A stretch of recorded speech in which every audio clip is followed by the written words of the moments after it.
think for me, unless you know where you've come from, it's very difficult to plan where you're going.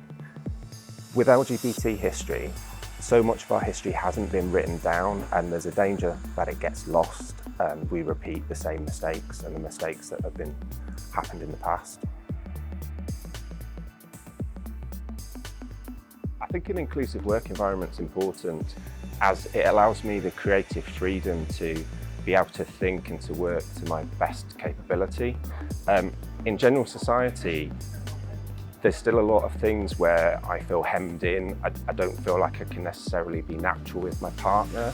In general society, if you're out in the pub or at a restaurant or a theatre, whereas in work, I just want to be able to perform to my best, and I don't want to have to worry about unnecessary things which might be related to my sexuality.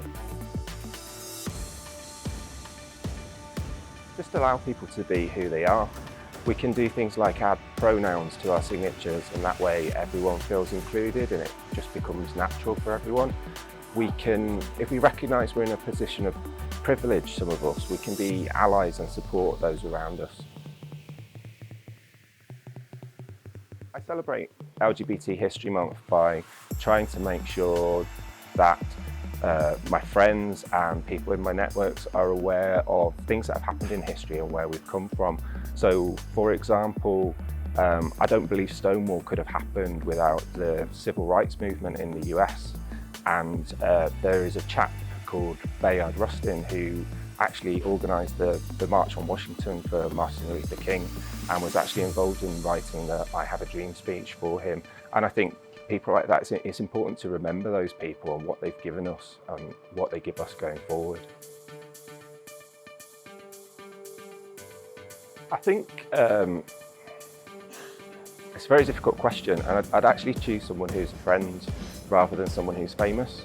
So it'd probably be my friend George, because George is probably about 10, 15 years older than me, and there's a lot of that generation that aren't still here. George is very outspoken, stands up for himself and has stood up for rights, fights injustice where he sees it, and has been in a loving relationship for 20 odd years, and that to me is something to admire and to respect. So there's the end of a poem, the whole thing's quite long, but there's the end of a poem that I wrote, which goes like this. But history's less kind, and if I don't write it down, there'll be people who say that my memory's not sound. The young will forget all the trouble there's been, and our recounts dispossessed just like a bad dream. So never forget the battle we've witnessed, the people we've lost and their unwritten history, because time heals nothing when society has forgot what the people who had much did to those who had not.